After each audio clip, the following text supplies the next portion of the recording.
Seguimos hoy en nuestro estudio en la segunda epístola del apóstol Pedro, y nos estamos moviendo un poco despacio porque queremos ver intensamente el tremendo mensaje que ella tiene. El apóstol Pedro nos da una lista de características, una lista de ciertos atributos que deben existir en la vida cristiana.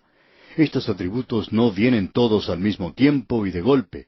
Es más bien un crecimiento o desarrollo del cristiano, y lleva en sí el requerimiento de crecer en la gracia y el conocimiento de Cristo. Hemos visto que eso comienza con la fe, lo cual es la base de nuestra salvación. Luego tenemos el valor. Necesitamos valor y luego conocimiento. Quizá no estamos inclinados a compartir el conocimiento que tenemos de Cristo, a no ser que tengamos valor para hacerlo. Luego del conocimiento pasamos al dominio propio. Del dominio propio a la paciencia. Y vimos en el programa anterior que la paciencia es en realidad resistencia. Y luego tenemos la piedad. Y allí fue donde concluimos en nuestro programa anterior. La piedad nos indica que debemos ser como Dios. Y debería ser nuestro deseo el ser como Él. Este debería ser el deseo de cada persona que es participante de la naturaleza divina. Siempre existe una época cuando el hijo ve en su padre a un héroe y a veces a su Dios. Y eso es terrible, y es horrible cuando llega el día que el padre destruye ese ídolo, y a veces ocurre así. Y es entonces cuando el muchacho se puede convertir en una persona amargada. Pues bien, nosotros somos hijos de Dios, y a causa de eso queremos ser como nuestro Padre. Él no es solo nuestro héroe, Él es nuestro Dios, y es a Él a quien nosotros adoramos y alabamos. La piedad aquí tiene en sí ese pensamiento de alabanza y adoración de Dios, lo cual, creemos nosotros, es algo fuera de lo común. La palabra misma quiere decir un rito de adoración, y es una dependencia de Dios, y nos habla de una vida que se ha dedicado a Él. Ahora, en el versículo 7 de este primer capítulo de la segunda epístola del apóstol Pedro, leemos, «A la piedad, afecto fraternal, y al afecto fraternal, amor». Nosotros podemos presentar aquí una expresión o una palabra un poco más fuerte aún. Es el amor de los hermanos. Debemos amar a los hermanos, es decir, amar a los demás creyentes. Esto es algo maravilloso. Cuando compartimos cartas de los oyentes, usted puede apreciar que nos hablan muy francamente. Y estamos seguros que si nosotros tuviéramos la oportunidad de encontrarnos cara a cara con los oyentes, quizá no nos hablarían tan francamente. Es fácil decir en una carta que uno ama a otro, y es fácil también decirlo por radio, ya que uno no está cara a cara. O sea, decir que nosotros le amamos a usted también. Pero nosotros debemos amar a los hermanos. Es hermoso poder apreciar este amor cuando uno viaja de un lugar a otro, cuando uno tiene la oportunidad de visitar a los hermanos en sus hogares, cuando tiene oportunidad de participar en alguna reunión con ellos. Es realmente maravilloso poder tener esta relación fraternal con los hermanos. Ahora él dice aquí, al afecto fraternal, amor. Y eso significa, según lo interpretamos nosotros, que debemos amar a los pecadores en la misma manera en que Dios los ama. Es decir, que Dios ama al pecador tanto como para redimirlo. Pero Dios aborrece el pecado, y Él lo juzga a no ser que esa persona se vuelva a Cristo. Nosotros tomamos la posición de que cuando hablamos en cuanto a amar al pecador, no quiere decir que descendamos a su nivel y participemos en su pecado. Le amamos en el sentido de que le llevamos el Evangelio a Él. Necesitamos reconocer que esa es la forma en que uno revela el amor hoy a los perdidos. Ahora, el versículo 8 de este primer capítulo de la segunda epístola del apóstol Pedro dice, «Porque si estas cosas están en vosotros y abundan, no os dejarán estar ociosos ni sin fruto en cuanto al conocimiento de nuestro Señor Jesucristo». Estas son las cosas que tienen que estar en usted, amigo oyente. Pedro no está hablando aquí de cosas externas de una religión. Durante todo esto, él está hablando de aquello que tiene que estar dentro del creyente. Él no está hablando de ritos, él no está hablando de religión, él no está hablando de alguna liturgia. Él está hablando de aquello que está en nosotros. Y esta es la razón por la cual dice que nosotros hemos huido de la corrupción que hay en el mundo, porque somos participantes de la naturaleza divina. Esa corrupción es aquello que está dentro del corazón humano. Más adelante él va a hablar en cuanto a los incrédulos, es decir, de los apóstatas, y ellos se escapan de las contaminaciones del mundo. O sea que ellos hacen ciertas ceremonias, ciertos ritos, juegan a ir a la iglesia, actúan como personas religiosas, pero sus corazones no han sido cambiados. Y luego Él se dirige directamente a eso y dice, porque si estas cosas están en vosotros. Ahora, ¿cuáles cosas? Bueno, esas cosas que Él ha mencionado anteriormente: conocimiento, fe, valor, dominio propio, paciencia, piedad, amor a los hermanos, y la virtud y el amor. Todas estas cosas deben estar en usted. Y ahora Él dice que no solo estas cosas deben estar en usted, sino que deben abundar. Y aquí Él comienza a multiplicar otra vez. Él es fantástico con las matemáticas. Dice, y abundan, no dejarán estar ociosos ni sin frutos en cuanto al conocimiento de nuestro Señor Jesucristo. Él está hablando aquí en referencia a los frutos del Espíritu. Usted puede notar que Él utiliza la palabra ociosos. Amigo oyente, usted no puede tener los frutos del Espíritu sentándose a un lado sin hacer nada. Es la obra del Espíritu. Usted no puede hacer eso por usted mismo, pero tampoco puede sentarse a un lado y dejar de hacerlo. Por tanto, amigo oyente, usted y yo debemos rendirnos a Él hoy. Debemos presentarnos definitivamente a Él y luego extraer del mismo Señor Jesucristo el fruto del Espíritu, ya que Él es la vid y nosotros somos los pámpanos. Ahora, eso tiene mucho que ver con las cosas que mencionamos: amor, gozo, paz, paciencia, dominio propio. Todas estas cosas están en esa lista. Él no quiere que nosotros estemos ociosos. Nosotros, amigo oyente, debemos ser creyentes que llevemos fruto. Y Él habla de esto. Cuando Él dice aquí, sin fruto, creemos que eso tiene que ver con aquello que es objetivo.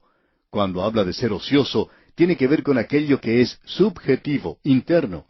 Usted a veces se encuentra con creyentes, estamos seguros que ha tenido esta experiencia, que se parecen a metal que resuena o címbalo que retiñe. Esta gente suena como cuando uno golpea un barril vacío. No hay nada en él, en cuanto a los frutos del Espíritu se refiere. Ahora, cuando Él se refiere al fruto, indica que debemos estar produciendo algo. Bien, ¿está produciendo usted? ¿Está su vida influenciando a los demás? Y como lo decimos nosotros, ¿está usted esparciendo la palabra de Dios en el presente? ¿Participa usted con alguien en este esfuerzo de esparcir la palabra de Dios, tomando una posición firme con aquellos que están esparciendo la palabra de Dios? No sea usted sin fruto en cuanto al conocimiento de nuestro Señor Jesucristo. Todo esto descansa en ese conocimiento de nuestro Señor Jesucristo. Nos estamos aproximando ahora a una sección donde dice que nosotros no estamos siguiendo fábulas humanas, sino que estamos siguiendo la palabra profética más segura.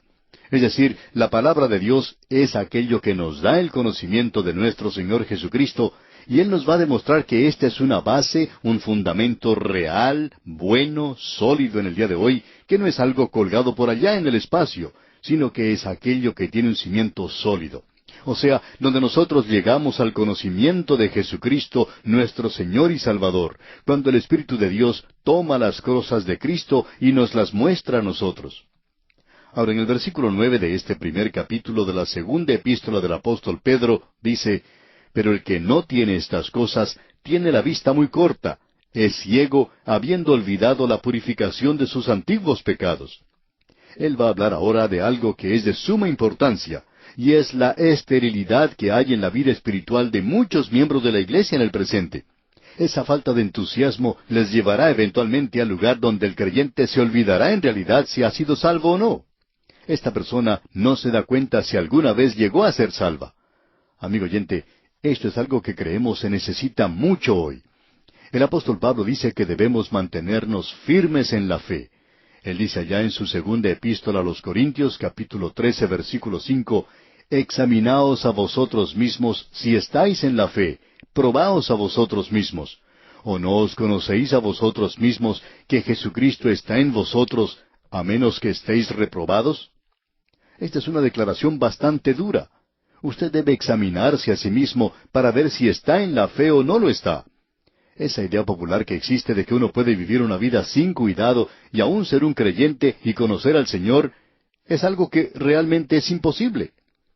Usted puede que sea un cristiano, pero por cierto que no le conoce. Hace algún tiempo alguien lo expresó de la siguiente manera: hay muchos creyentes que creen en la seguridad del creyente, pero que no tienen la seguridad de su salvación. Amigo oyente, la seguridad del creyente es objetiva, la seguridad de la salvación es subjetiva. Y Pedro está diciendo aquí que el que no tiene estas cosas tiene la vista muy corta, es ciego, habiendo olvidado la purificación de sus antiguos pecados. Esta persona se ha olvidado que ha sido salva.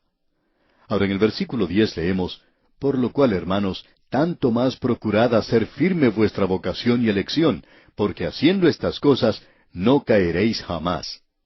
Lo que él está diciendo aquí es que esto debe hacerse más seguro. O sea, la seguridad del creyente es objetiva, es algo que no puede ser perturbado. Pero amigo oyente, la seguridad de su salvación puede ser perturbada por la vida que usted viva. Una de las razones por la cual multitudes no tienen la seguridad de su salvación es por la clase de vida que están viviendo como creyentes.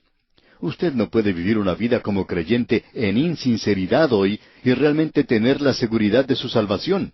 Usted va a terminar pasándose la noche en vela y preguntándose si en realidad ha nacido de nuevo o no ha nacido. Amigo oyente, la vida cristiana es algo lleno de significado, y es algo en lo cual usted tiene que obrar.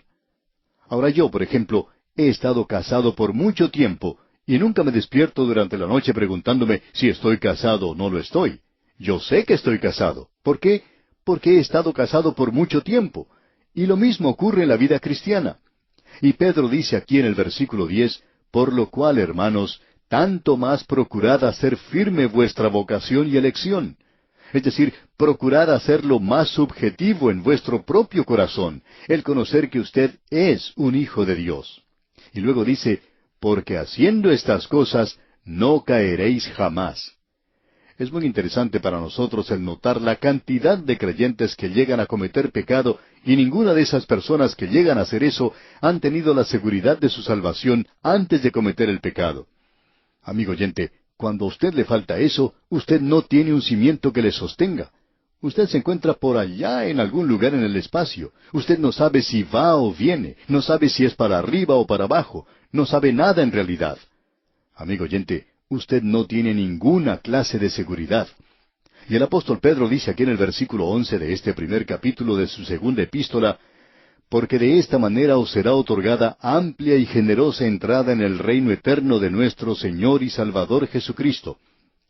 Pedro va a enfatizar aquí no el rapto, sino la venida de Cristo para establecer su reino en esta tierra. Ya hemos visto esto. ¿Por qué? Bueno, esto lo vamos a ver en unos cuantos versículos más, y lo vamos a hacer ahora mismo, leyendo el versículo 14. Sabiendo que en breve debo abandonar el cuerpo, como nuestro Señor Jesucristo me ha declarado. Amigo oyente, Simón Pedro es un hombre que no esperaba ver el rapto, ya que él sabía que no iba a vivir hasta entonces. ¿Por qué? Porque el Señor Jesucristo le había dicho que él iba a morir como mártir. Este hombre fue crucificado. Él dice, sabiendo que en breve debo abandonar el cuerpo. Esta es una forma maravillosa de hablar en cuanto a la muerte. Es decir, que a veces a este cuerpo, en el cual usted y yo vivimos, se le llama tienda o tabernáculo. Así es como se refiere al cuerpo el apóstol Pablo. Pedro también lo llama así. Y él se lo va a quitar como nos quitamos la ropa. Él va a abandonar ese cuerpo. Nosotros vamos a hacer lo mismo si el Señor no viene durante nuestra vida aquí en la tierra. Uno de estos días vamos a salir de este cuerpo en el cual estamos viviendo. Simón Pedro sabía que él iba a hacer eso.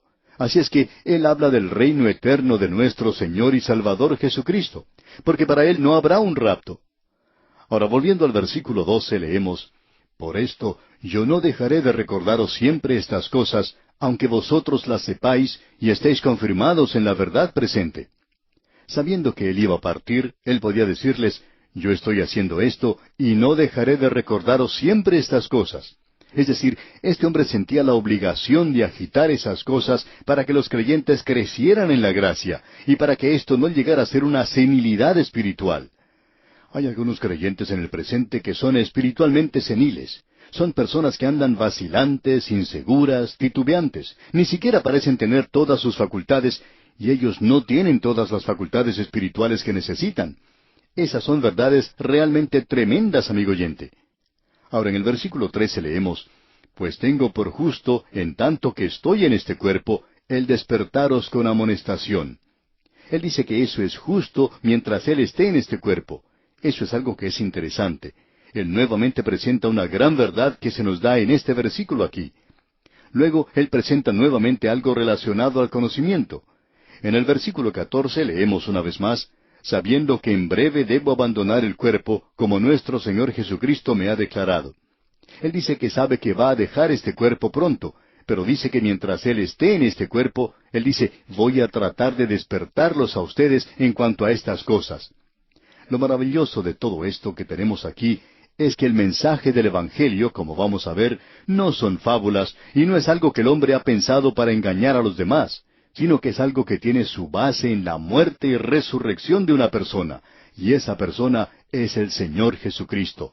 Toda la fe cristiana descansa en Él. Nuestro conocimiento de Él descansa en la palabra de Dios. Esto lo vamos a ver, Dios mediante, en nuestro próximo programa.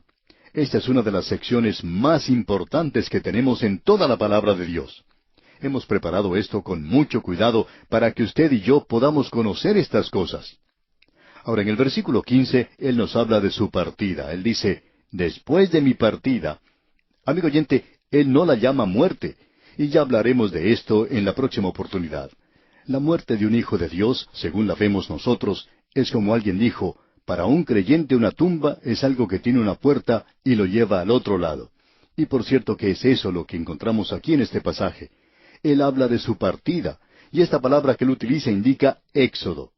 Es decir, que Él está saliendo de esta casa que tiene aquí, de este tabernáculo, de este cuerpo, que Él se lo está quitando como alguien se quita la ropa, y Él está partiendo. Es un éxodo. La partida de Él es un éxodo. Y ya hablaremos de esto, Dios mediante, en nuestro próximo programa. Mientras tanto, le sugerimos estudiar el resto de este capítulo 1 de la segunda epístola del apóstol Pedro, para estar familiarizado con su contenido y sacar de esta forma el mayor provecho posible.